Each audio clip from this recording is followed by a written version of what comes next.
नमस्कार, 2019 के सेमीफाइनल में आपका स्वागत है। मैं हूं अखिलेश शर्मा। बात कर रहे हैं जम्मू कश्मीर की।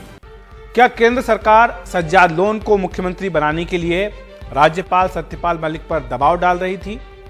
क्या केंद्र की ओर से राज्यपाल को कहा गया था कि या तो लोन मुख्यमंत्री बनेंगे या फिर विधानसभा भंग होगी? ये सवाल इसलिए क्योंकि खुद राज्यपाल सत्यपाल मलिक ने ही कह डाला है कि अगर वे दिल्ली की तरफ देखते तो उन्हें सज्जाद लोन को मुख्यमंत्री बनाना पड़ता और ये बेईमानी होती। राज्यपाल ने यह बयान शनिवार को ग्वालियर में दिया था, लेकिन अब इस पर सियासी हंगामा शुरू हो गया है। राज्य के दो पूर्व मुख्यमंत्रियों उमर अब्दुल्ला और महबूबा मुफ्ती ने राज्यपाल को केंद्र सरकार का आदेश न मानने के लिए बधाई दी है। लेकिन सत्यपाल मलिक का यह बयान केंद्र सरकार के लिए शर्मिंदगी का सबब भी बन गया है, क्योंकि उनके बयान से यही इशारा मिलता है कि केंद्र सिर्फ 2 विधायक होने के बावजूद सज्जाद लोन को मुख्यमंत्री बनवाना चाहता था। आइए सुन लेते हैं राज्यपाल का बयान। उमर और महबूबा दोनों ये कह रहे हैं हमारी जीत होगी। हम तो चाहते ही थे कि असेंबली टूट जाए, असेंबली टूट गई, हम जीत गए। तो और ये भी जीत गए कि वो दूसरा आदमी सरकार बनाने के नजदीक था, वो नहीं बना पाया। और फिर एक बार क्लियर कर दूं कि दिल्ली की तरफ देखता तो लोन की सरकार मुझको बनाना पड़ती और मैं इतिहास में एक बेईमान आदमी के तौर पे जाता। लिहाजा मैंने इस मामले को ही खत्म कर दिया। आप जो गाली देंगे, लेकिन मैं कन्विंस्ड हूं कि मैंने ठीक काम किया। राज्यपाल मलिक ने पिछले बुधवार को तब अचानक जम्मू कश्मीर विधानसभा भंग कर दी थी जब उनके पास महबूबा मुफ्ती और सज्जाद लोन दोनों ने ही सरकार बनाने का दावा पेश कर दिया था। ये आप जो तस्वीर देख रहे हैं, ये व्हाट्सएप पर भेजा गया लोन का पत्र है, जिसमें कहा गया था कि उन्हें बीजेपी का समर्थन हासिल है और उन्होंने 18 अन्य विधायकों के समर्थन का भी दावा किया था। जबकि महबूबा मुफ्ती जो है वो फैक्स भेजने की कोशिश करती रही। उन्होंने नेशनल कॉन्फ्रेंस और कांग्रेस के समर्थन से 55 विधायकों के समर्थन का दावा किया था। अब राज्यपाल के बयान के बाद उन्होंने ट्वीट में कहा कि फैक्स मशीन की गड़बड़ी की बात तो एक तरफ है, ये देखकर अच्छा लगा कि राज्यपाल साहब ने दिल्ली का निर्देश नहीं माना और उसके बजाय विधानसभा भंग कर दी। राज्य में लोकतंत्र की कहानी देखकर यह अप्रत्याशित है। उमर अब्दुल्ला ने भी एक ट्वीट किया है। उन्होंने कहा कि सच बोलने के लिए राज्यपाल को बधाई, दिल्ली की तरफ न देखने के लिए और उनके आदेश को न मानने के लिए राज्यपाल मलिक को बधाई। उन्होंने खरीद फरोख्त, दल बदल और पैसे के इस्तेमाल के जरिए बीजेपी और उसकी कठपुतलियों की सरकार बनने से रोक दिया। हालांकि अब राज्यपाल का कहना है कि केंद्र सरकार इसमें शामिल नहीं थी। उनसे कुछ देर पहले हमने बात की फोन पर। Center was not involved at all, so I was not looking towards center. If they would have been interested, I would have been looking towards them. Then certainly their choice would have been Sajjad Loan. राज्यपाल के बयान के बाद कांग्रेस हमलावर हो गई है। एक बात बिल्कुल साफ है कि जो भी गवर्नर मलिक साहब ने किया था वो दिल्ली के कहने पे, दिल्ली के इशारे पे किया।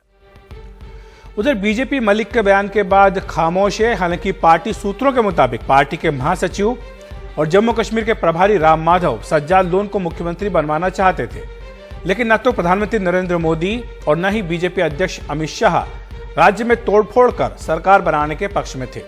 उनका साफ मानना था कि ऐसे में जबकि आम चुनाव में कुछ ही महीने बचे हैं, अन्य पार्टियों के विधायकों को तोड़ने से ठीक संदेश नहीं जाएगा।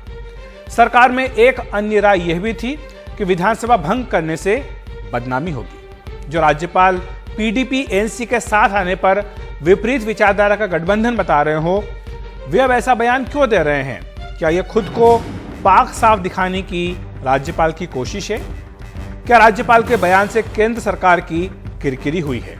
ये 2 महत्वपूर्ण सवाल आज इस पूरे घटनाक्रम से सामने उभर करके आ रहे हैं, जिस पर चर्चा के लिए हमारे साथ जुड़ रहे हैं वरिष्ठ पत्रकार राहुल जलाली और साथ ही नेशनल कॉन्फ्रेंस के नेता तनवीर सादिक साहब भी हमारे साथ मौजूद है। राहुल जी, सबसे पहले मैं आपके पास आना चाहूंगा। आप किस तरह से देखते हैं राज्यपाल के बयान को? ये खुद को पाक साफ दिखाने की कोशिश है, लेकिन इस चक्कर में जो केंद्र सरकार है उसके ऊपर एक तरह से उंगली उठा दी कि वो 2 विधायकों के सज्जाद लोन को मुख्यमंत्री बनवाना चाहते थे।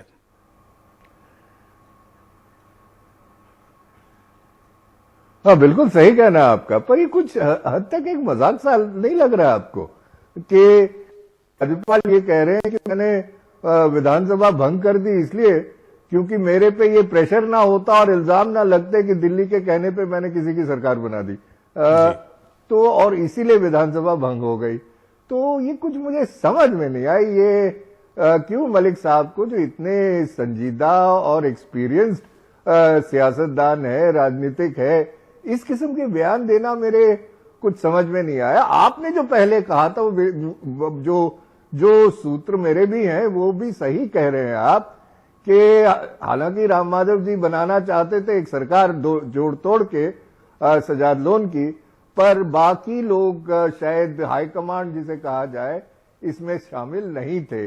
वो नहीं चाह रहे थे कि इलेक्शन से पहले, और मैं 2019 की इलेक्शन की बात कर रहा हूं, केंद्र की इलेक्शन की बात कर रहा हूं, उससे कोई तोड़ जोड़ या सरकार बनाने की कोई पेशकश हो जम्मू कश्मीर में, क्योंकि भाजपा के लिए ये नेशनल लेवल पे पूरे देश में ये कहना कि हमने पीडीपी से छोड़ के और फिर पीडीपी के ही कुछ लोगों को लेके एक सरकार बना दी, इसको एक्सप्लेन करना बड़ा मुश्किल हो जाता। जी राहुल जी, हमारे साथ तनवीर सादिक साहब भी जुड़ गए। तनवीर जी, आपका बहुत बहुत स्वागत है एनडीटीवी इंडिया पर।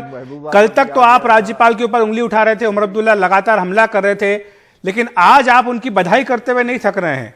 ये कौन सी सियासत है? देखिए, ये सियासत नहीं है। पहले तो हम जब उनने ये फैसला किया विधानसभा को भंग करने का, हमने उस चीज के ऊपर उंगली उठाई कि आपने ये क्यों किया। लेकिन आज अगर ये बात सच है, जो बात बाहर निकल रही है कि जो बीजेपी सरकार, बीजेपी दिल्ली में है, वो प्रेशर करती गवर्नर साहब पे किसी तरीके से सजाद लोन और उसके जो वो 2 मेंबर हैं उसको जोड़ तोड़ करके हुकूमत बनाने की, इससे 2 चीज तो साफ आती है कि जो ये हम भाजपा वाले मोरालिटी की बात करते हैं, साफ सियासत की बात करते हैं, ये तो पूरा एक्सपोज हो गए। क्योंकि अब आप खुद सोच सकते हैं कि इससे तो एक ही चीज होता, या तो हॉर्स ट्रेडिंग होती, या तो बीजेपी जो यहाँ की पॉलिटिकल पार्टीज है उनको तुड़वाया जाता और एक हुकूमत बनती। अब इतना सब कुछ सोचने के बाद भाजपा वालों से सवाल ये होता है कि क्या हॉर्स ट्रेडिंग पैसा देकर आप खरीद रहे थे मेंबर्स को, क्या पार्टीज को तोड़ रहे थे?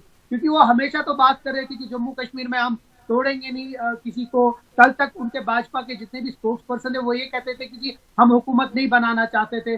तो सजाद लोन खुद तो नहीं करता, लेकिन गवर्नर साहब के आज के बयान से इतना तो पूरा स्पष्ट है कि गवर्नर साहब को सेंटर से, भाजपा से किसी तरीके का प्रेशर था कि सजाद लोन के साथ हुकूमत बना। लेकिन सादिक साहब, क्या आप इतने मतलब मासूमियत के अंदाज के साथ इस सियासत को देख रहे हैं कि अगर केंद्र सरकार बोले, सेंटर बोले कि आप फलां को मुख्यमंत्री बनवाइए, और राज्यपाल जो कि एक पॉलिटिकल गवर्नर है वो उसकी इतनी हिम्मत होती कि वो मना कर देता?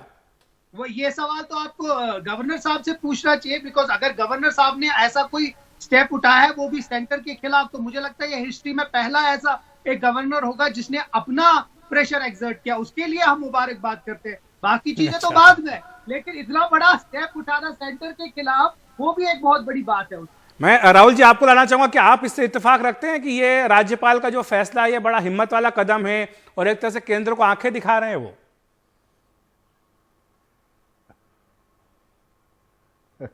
देखिए जी, अगर ये सही होता तो भारत की राजनीति बदल जाती, पर मुझे नहीं लगता है कि भारत की राजनीति बदल रही है कल।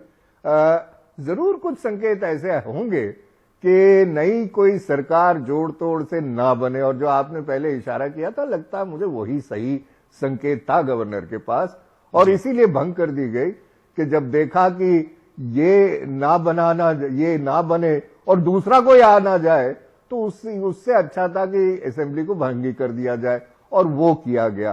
पर इससे आगे क्या? आगे मुझे लगता है कि गवर्नर का जो आज बयान था वो एक मामले में 2 धारा तलवार है। एक तो कश्मीर में, इसमें सज्जाद लोन आपने देखा होगा, उनके कुछ इंटरव्यू आए, उनके लिए कुछ दिक्कतें हो जाएंगी। दूसरा, भाजपा को भी जम्मू में ये कहना पड़ेगा लोगों से कि वो कर क्या रहे थे।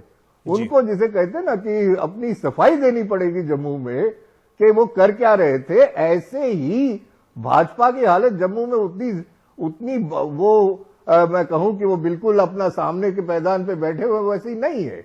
और फिर ये तो मुझे लगता है पॉलिटिकली फायदा अगर किसी को हो रहा है, ये तनवीर साहब की पार्टी को हो रहा है।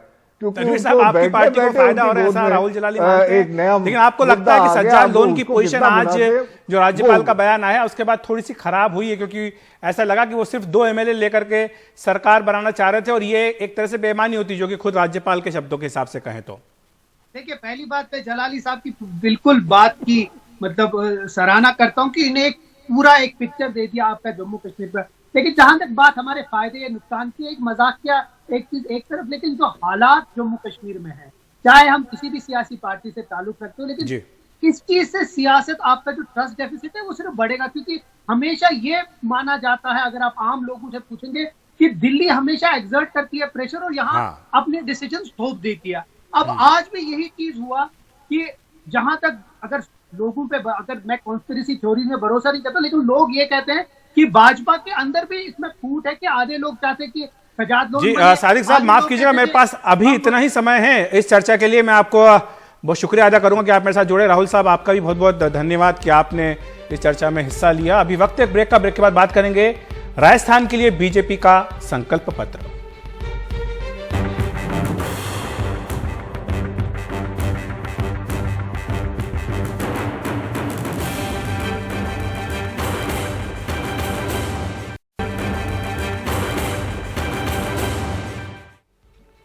वित्त मंत्री अरुण जेटली और राजस्थान के मुख्यमंत्री वसुंधरा राजे सिंधिया ने राजस्थान चुनाव के लिए बीजेपी का संकल्प पत्र जारी किया। बेरोजगारों को 5,000 रुपए भत्ते देने का वादा किया गया है। सभी जिलों को हाईवे से जोड़ने का भी वादा है। बड़ी तादाद में सरकारी नौकरियां निकालने की बात भी इसमें शामिल है। राजस्थान को जो अर्थव्यवस्था की भाषा थी, ईडियम था, उसमें बीमारू राज्य कहते थे, तो र शब्द से राजस्थान जुड़ता था। उस सामाजिक और आर्थिक स्वास्थ्य की स्थिति से राजस्थान को बाहर निकालना, राजस्थान में बड़े नगरों का विकास, और नगरों का विकास इस प्रकार से हुआ जो देश के बहुत कम राज्यों में हुआ।